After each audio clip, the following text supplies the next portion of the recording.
This is going to be a very thorough walkthrough of our 2004 Winnebago Brave 34D. We're getting ready to sell, and I know when I was shopping for RVs, I wanted to know as much as possible before actually going to see it. So here it is. The first thing you'll notice is that we gave it a custom paint job. Very, very custom with decorations and all. Let's start with the exterior. The great thing is that there's absolutely no delamination. Delamination is when the siding starts to peel away, and it's very expensive or even impossible to repair. Now the engine, it only has, what, 37,000 miles on it? We've never had any engine trouble with this thing. It's a gas Ford V10. I popped the hood open, and here is what we got. We did regular oil changes, of course. The only thing that I've noticed that's wrong with it is the washer fluid doesn't work. The lid for the well is missing, and even when I filled it up, the washer fluid wasn't working. Down here, you also have the solenoids for the hydraulic system. We do have the tool to remove these lug nuts and take this off, but that was a pain when we wanted to put air in the tires, so we got these valve extenders. The tires are, let me just show you. They're still in pretty good shape. They're getting towards the end of their life, but they're not quite there yet. The front tires also have this stabilizing bar, which is excellent because when you're in high winds driving down the road, you don't want it jerking all over the place. It has front and rear hydraulic jacks. So the front jacks still work just fine, but the rear jacks stopped going up because the springs are too old. And we decided not to get it repaired because we never use them anyway. We just use the front jacks. But we did have to loosen the solenoids in the front that I showed you, and we never tightened them again. So unless you get the springs repaired and tighten the solenoids, do not put the rear jacks down or you won't be able to get them back up. This first compartment has the water heater. It's a 10-gallon water heater that operates on propane and electric. I recommend the propane just because it gets it really hot really fast. These are electric stairs, so you can actually turn them off or on. Right now they're off because I want to keep them out, but if you turn them on and you close the door, they will automatically retract. In this compartment we have storage, and there you see the water tank.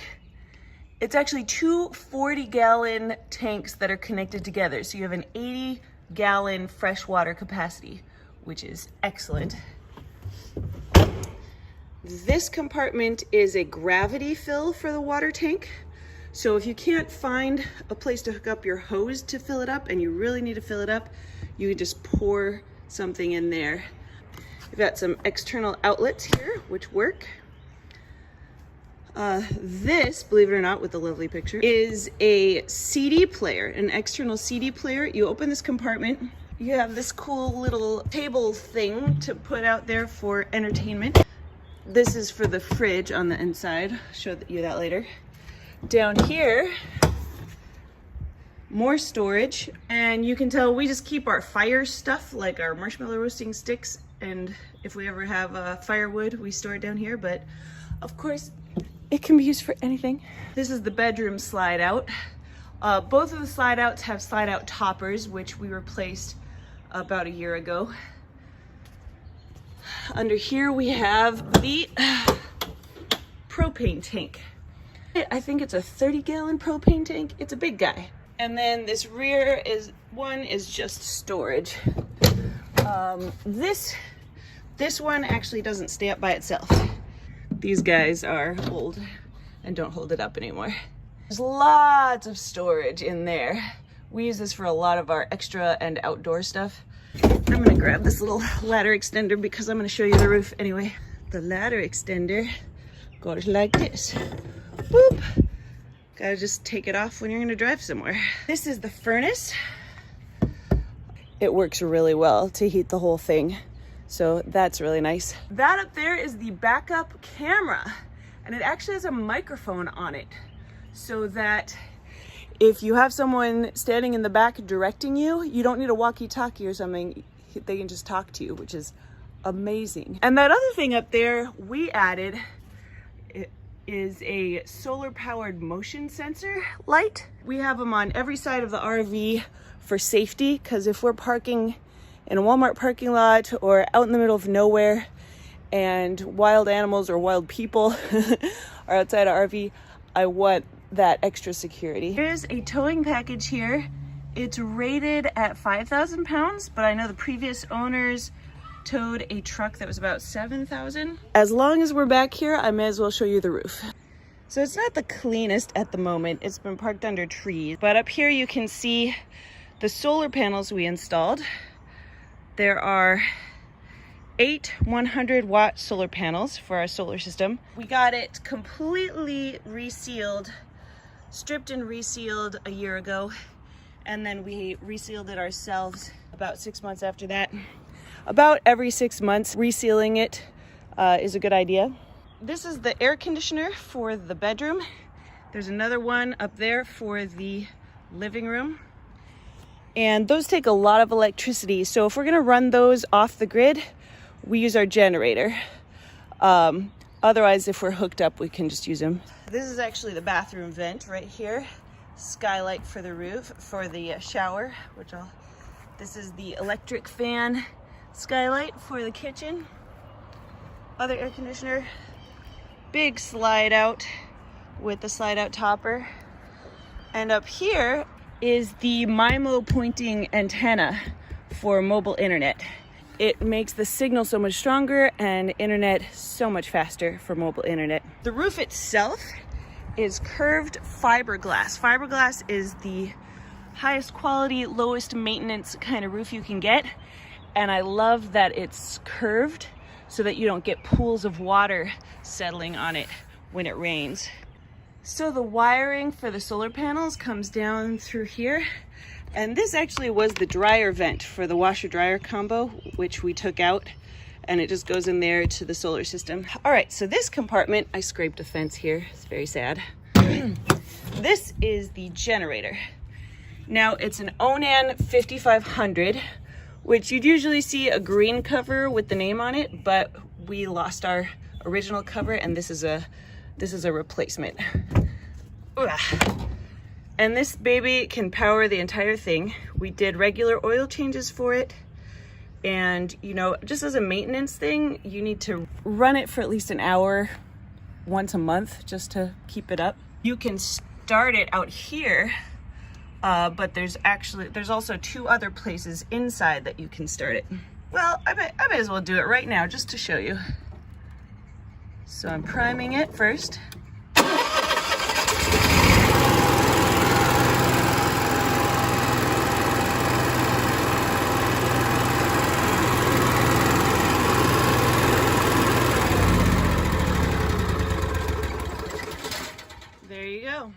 And you see the circuit breakers are 230 amp circuit breakers, because it's a 50 amp system in this RV, which is technically 60 amps, 230 amp systems, but you know, who knew? All right, next to that, we've got our power cords. So this is just a surge guard, and there's an adapter. This is 50 amp, and this is a 30 amp adapter, and then this is just a 20 amp adapter for a normal plug-in. So you can use this for 50, 30, or 20 amp service. And it's a nice, super long power cord. Next to that, we have all the sewer and water stuff. So this is where you will fill up your fresh tank, hook up your freshwater hose here, and do city fill or water tank fill, depending on whether you're hooked up or whether you want to fill up your tank. We got a little outdoor shower here, which is nice when you're going to a sandy beach and want to wash off your feet. Lights, what is that for? Oh, there's lights in here. I never knew that. The water pump, you can turn it on or off here. You want it off when you're filling up your tank. Waste tank flush, which is excellent when you're flushing out your black tank. So we have the valve here for the gray water tank and the valve here for the black water tank. But I got an extra valve here for both of them, just in case there's any drippage or anything. I don't want it to come out unless the hose is hooked up. And we have 2 different lengths of hoses, depending on how far away you are from the dump station. And then we have this hose, like gray water trickle adapter as well, that you can use when you're out in the middle of nowhere and just need to trickle your gray water out a little bit. This is for the fuel. We found that we got about 5 miles a gallon on this thing. So if you're doing a lot of traveling, that's gonna be your biggest expense. This is the exhaust for the actual RV, and the exhaust for the generator is back here. We did find that when the weather was cold and we had the generator running, the fumes would come in a little bit, which is why we have a carbon monoxide detector in the bedroom back there. Basically, you just don't want it to run all the time, especially in cold weather. On this slide out, the compartments are actually part of the slide out, which is nice, because then you don't have to duck under the slide out to get to whatever's stored out here, right? And there's lots of storage space. These leveling blocks and these awesome new leveling blocks, also a whole bunch of supplies, water filter. Wait, I missed something, didn't I? Oh yeah, I totally missed this compartment. I have the gray water hose and then the hose supporter in here. And you can kind of see the gray tank in there actually. And all these RV supplies come with the RV. So you don't have to buy them like we did. So we have RV water filters. We have a pressure gauge. This is a much longer freshwater hose, and this is the shorter one. What's this? Oh, that's UV protection for the tires. Yeah, which I've never used, but spraying that on the tires is supposed to extend their life. This is the other compartment that does not stay up on its own. Boom. So you just have to hold it up if you want to get, hold it up or prop it up if you want to get something. Boogie boards. These are heavy duty traction mats. If you ever get stuck in the sand or in mud, those will come in super handy. Don't park on low, soft ground. Just don't do it. And this compartment is just more storage. There's plenty of storage in Class A RVs, which is one reason we wanted a Class A, is because of all the basement storage. And you can see the slide outs are on a hydraulic system too. It's actually the same hydraulic system as the jacks. So we found that if you bring the slides in, just wait like a minute for the hydraulic fluid to get back in where it's supposed to go, and then do the jacks. You can climb into the driver's seat here if you're limber. And then the mirrors actually have a power defrost, which we actually had to use when we got frozen over in Texas. So that is the exterior of the RV. Something to note is that when it's parked on a downhill slant, you see that little bit of water running down out of the side runners? It actually does get into the windows somewhere. And I'm not sure where, because we sealed all around the windows. So that's still kind of a mystery to me. But those runners, those gutters along the sides, direct it all to the front. So it's possible it's right in that spot there. But that's just something to be aware of when it's raining and you're parked downhill. Let's go inside. Now, the stairs look rough, I know, but you could get some kind of new carpet covering, no problem. As soon as you come in here, these are the batteries under the stairs. That is the starter battery. It's got some kind of corrosion there, actually. Might need a new starter battery. These ones are actually pretty new, though. We just replaced them last year. And these are part of the DC system. So all the lights and starting the generator and such run on the DC system, not the AC system. But the solar system does charge those as well. Turn off the batteries with this. Here we have, okay, like I said, the steps, the porch light, the ceiling light, works. And there's a power awning, which is amazing. Do not want to have a manual awning. One time we were parked and our neighbors had a manual awning and a storm just came up and the wind was super strong. And Nat and I had to go over and help them get their awning in because the wind was so strong. It was too much for two people trying to get it in. But we just had to push a button. Woohoo, there it goes. Ta-da! Color's a little faded, but it's still in great shape. So that is the awning. Now the previous owners did a lot of remodeling. They did the interior paint color. They also replaced all this carpeted flooring with linoleum. It all used to be that carpet. But now it's linoleum pretty much throughout the whole place. They also had this double wide Norcoal fridge installed. And you know, the value of one of these things is like $5,000 to have installed. My own customizations were not quite as fancy, but they were very useful. This was a homemade bunk bed. So this actually went up to another bunk up here, but I chopped it in half just so it's just a bench couch bed.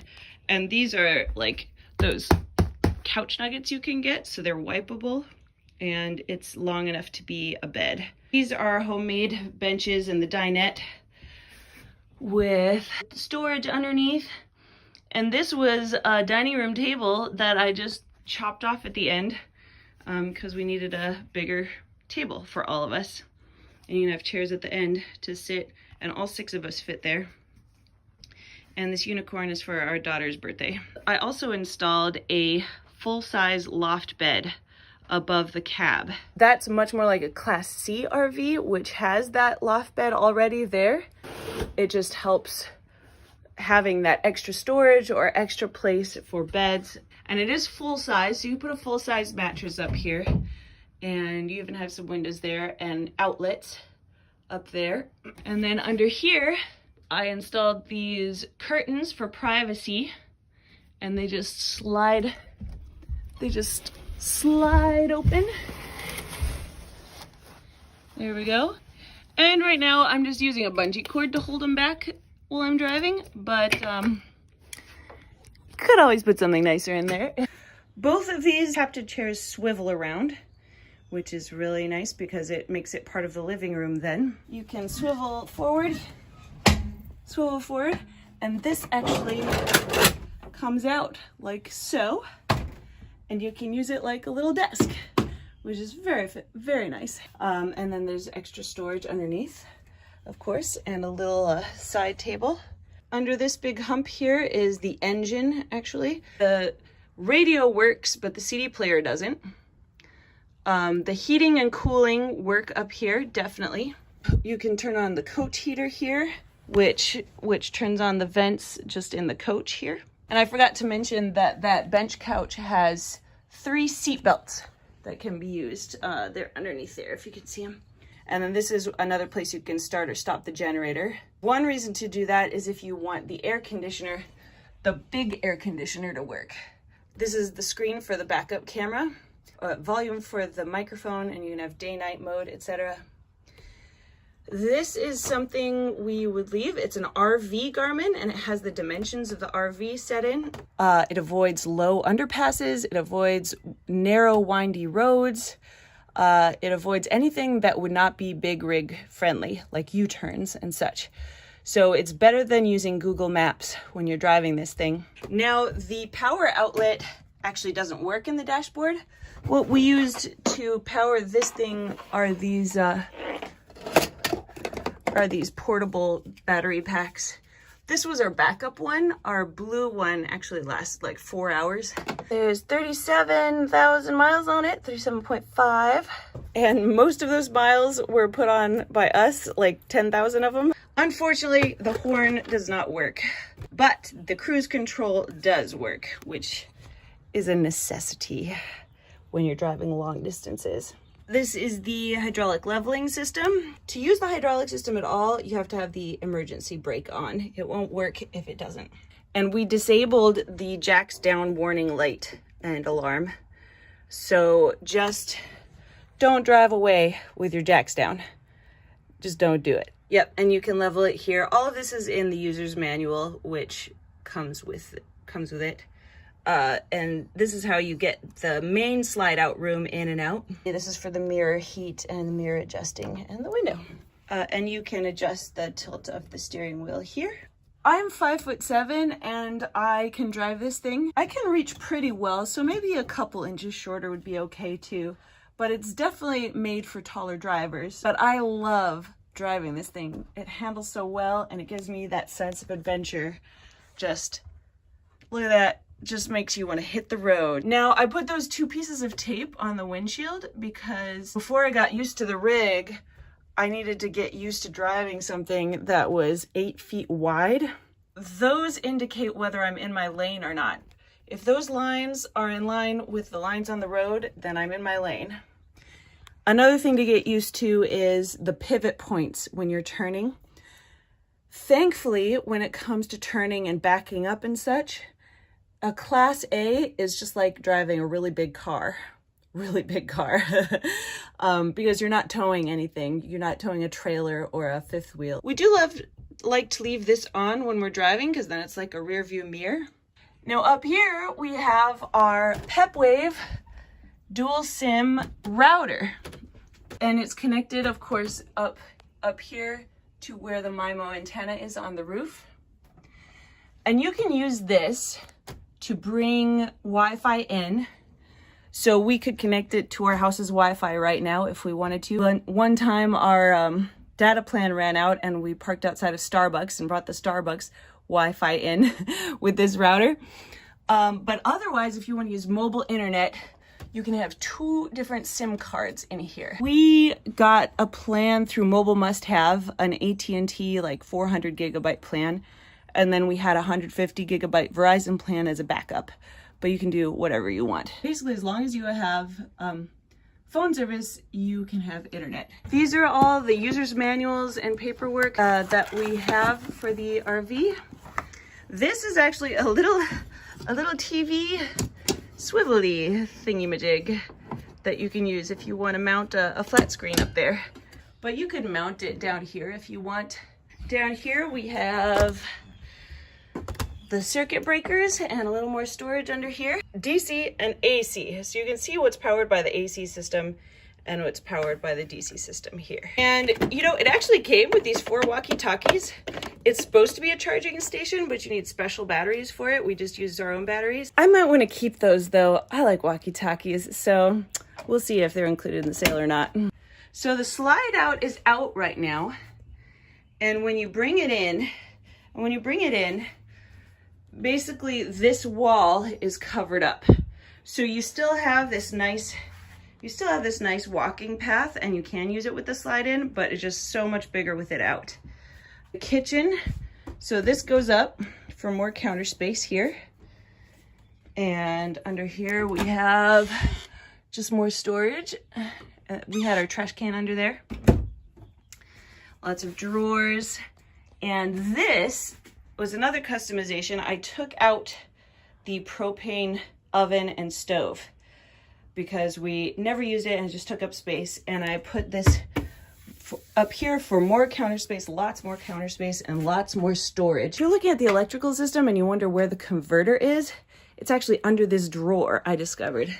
So if you take this drawer out completely, you'll find the converter under there. I looked for it everywhere and I couldn't find it. And then I finally did this remodel and I found it. So that was an exciting day for me.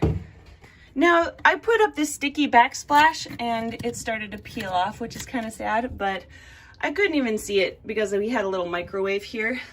I took out the huge microwave that was here and I put it in an air fryer, which works so well.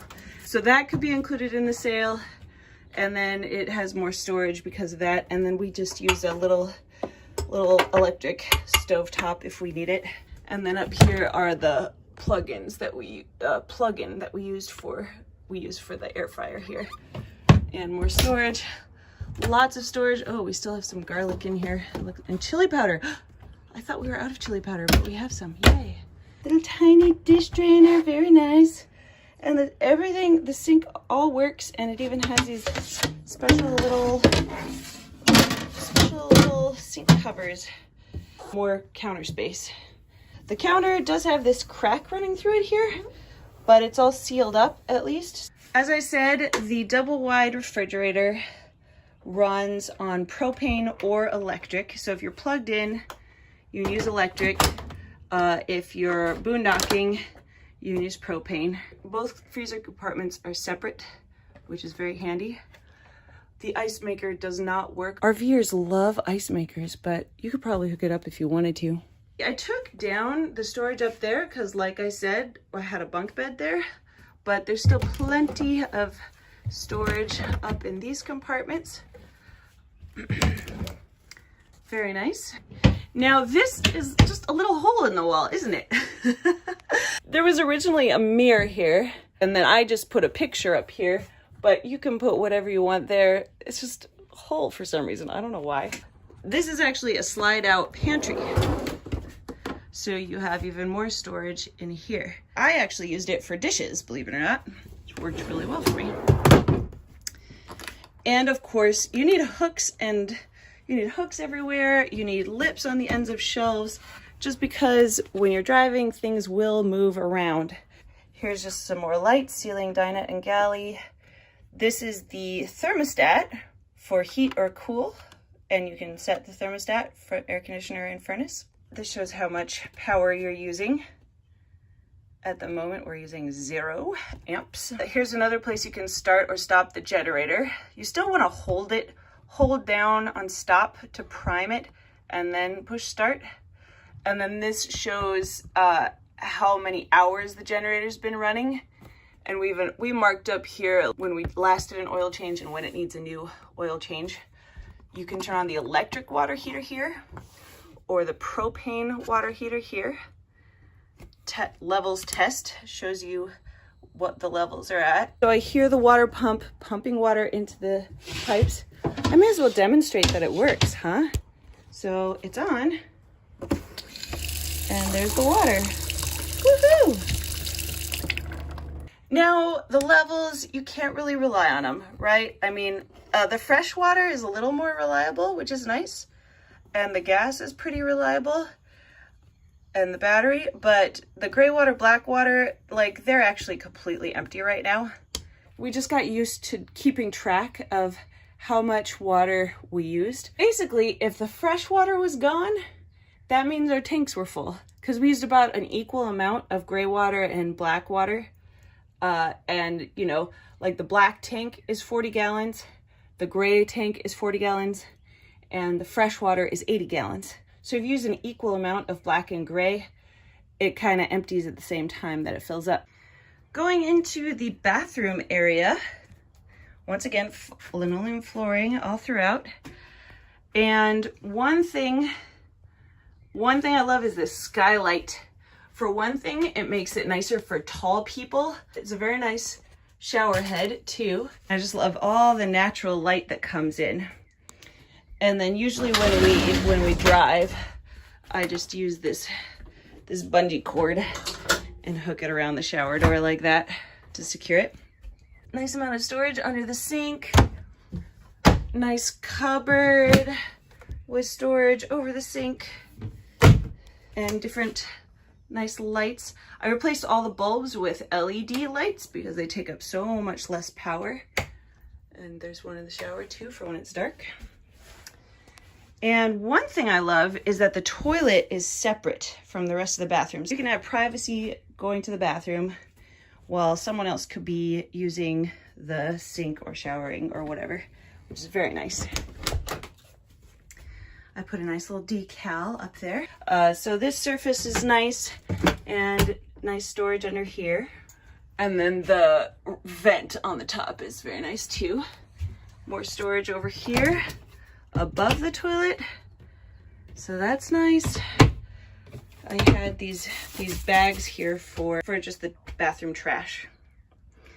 And this is our homemade composting toilet. I actually made a video about its construction. Now, the former toilet, like the normal toilet we had, did drip when you flushed it. So there's actually kind of a soft spot. I can't even get to it. It's back in that corner. The floor is a little soft, which actually goes, I think you can feel it a little bit over here too. Yeah, you can feel a little bit of soft floor right there.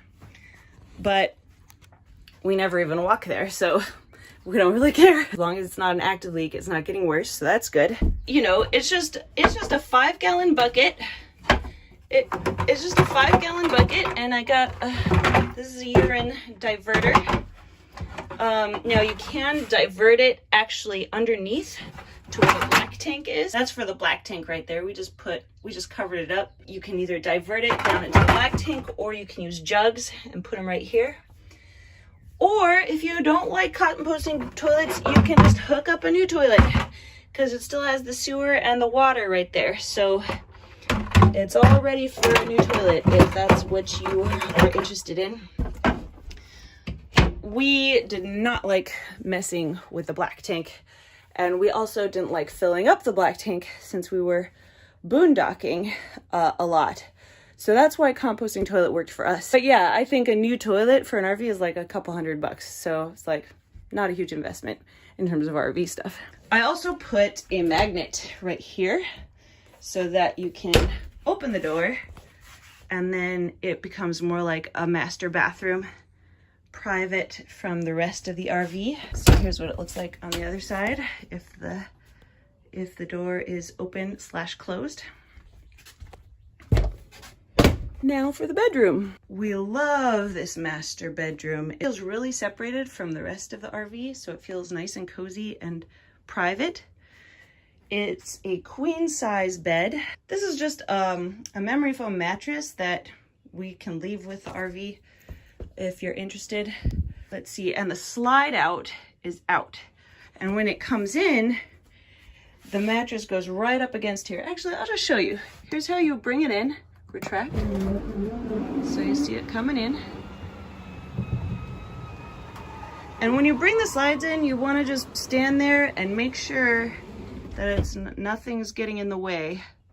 Okay, so it's all the way in.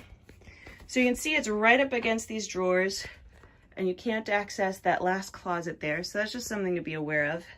So this is okay if you're just gonna sleep, but if you want to live in here, or in our case, I actually worked in here, you want it out. It goes out and everything's fine. Make sure everything's out of the way when you put it out too. This actually is a double sliding door. So I actually screwed it to the wall here because I didn't want this one to slide. But if you want both of them to slide, you could just unscrew that and then they would both slide all the way over to the wall, and this would just be more open. I didn't want it as open. I wanted it to feel like just a regular doorway.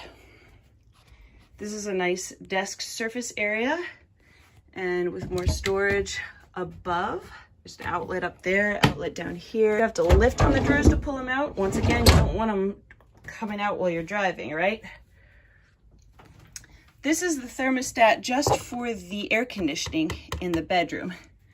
So, and these are the air conditioner vents. These are the air conditioner vents where the cold air comes out. This is the intake right here. Intake, outgo, and they're all throughout the RV. They're just all over the place for the front and the back. So you get cool air everywhere. These windows have some fogging in them, which is unfortunate, but you know, I think might be one in the front that has one too. It's also an emergency exit, so you can pop this open if you want. The carbon monoxide detector is there. And this was some extra storage. There's a bunch of paint and different supplies, like for the slide out and yeah, different things like that. Oh, and lots and lots of sealant. I got so much sealant. I didn't know how much I needed, so I just got a ton of it. So happy birthday, tons of sealant for you. And this actually, believe it or not, was the perfect height for a standing desk. I used this as a standing desk and it worked out really well. Under here is where the washer and dryer combo was, but now it is the solar system. I did a couple videos about our solar system, but briefly, we've got 400 amp hours of battery. We've got the solar charge controller. That's a circuit breaker to the solar panel, so you can turn that off if you don't want any power coming in. This is the breaker for the entire system. You can turn it off and no power will get from the solar panels to the rest of the system. Lots of different fuses and such. Smart dongle for the battery. Smart dongle inside both of these, which you can monitor through Bluetooth on your phone. Oh, here's the smart dongle. There we go. This is the VoltaPlus 2 12 volt 3000 inverter, converter, etc., which is super fancy and amazing. Cost $1,500 for that thing alone. Solar systems are not cheap, but man, are they worth it. Just the equipment alone was about $7,000. And we did the installation ourselves, but a professional installation would have been like another $2,000 or $3,000. So usually for a full solar system in a rig like this, $10,000 is pretty typical. Lots of more storage under here. I put the stuff I wanted to access the most in these drawers because once again, when the slide's in, we can't open those drawers. And the bungee cords just to keep them from popping open when we're driving. Lots of good closet space.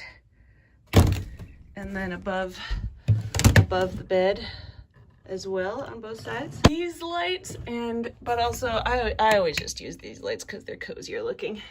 Once again, all LED bulbs so they don't drain electricity. I went through just about everything, I think. But if there's anything I didn't cover that you would like to know about, go ahead and drop a question and I'll try to answer it. And this thing did us proud for a whole year of travel, and I highly recommend it for digital nomads.